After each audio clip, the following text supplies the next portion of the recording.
Brain death is death. જે organ ડોનેશનની વાત અમારી જેવી સંસ્થા કે અમે કરીએ છીએ એ ખાસ કરીને બ્રેન્ડેડ કિસ્સામાં તમને ઓર્ગન ડોનેશનની વાત કરે છે.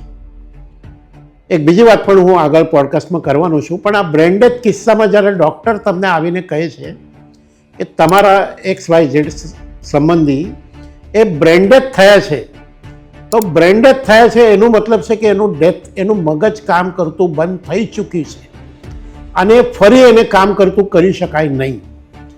એ અવસ્થામાં વેન્ટિલેટર ઉપર, લાઈફ સપોર્ટિંગ સિસ્ટમ ઉપર એ પેશન્ટને થોડા સમય માટે જીવિત રાખીને એક્સપર્ટ ડૉક્ટરના સહયોગથી એના ઓર્ગન્સની સંમતિ મળે તો કાઢી લેવામાં આવે. એ ઓર્ગન્સ એટલે એક કિડની, 2 કિડની મળી શકે, એક લીવર મળી શકે, એક હાર્ટ મળી શકે, એક આપણને ફેફસાની મળી શકે, પેન્ક્રિયાઝ મળી શકે, ઇન્ટેસ્ટાઇન મળી શકે, હાથ મળી શકે. આવા અંગો બ્રેન્ડેડ કન્ડિશનમાં લઈ લેવામાં આવે તો આવા અંગો ટ્રાન્સપ્લાન્ટ કરવામાં સરળતા રહે. તો આવા અંગો લેવાની પ્રક્રિયાને આ ઓર્ગન ડોનેશન અને ઓર્ગન રિટ્રાઇવલની પ્રક્રિયા આપણે કહીએ છીએ.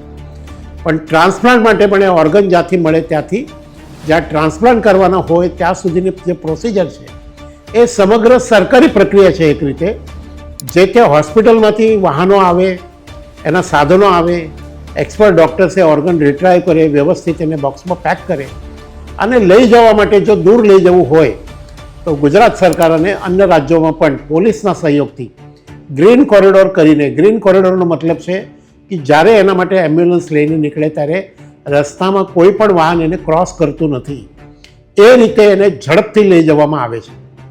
એટલે તમને સમજવા માટે કહું છું, તમે આપણે સુરતમાં બેઠા છે એટલે સુરતથી એક ગાડી અહીંથી નીકળીને અમદાવાદ જાય તો જે ઝડપે મુખ્યમંત્રી આવીને જાય એ ઝડપે અહીંથી સુરતથી અમદાવાદ ગાડી પહોંચે, અથવા અન્ય કોઈ પણ સ્થાન ઉપરથી પહોંચવી હોય તો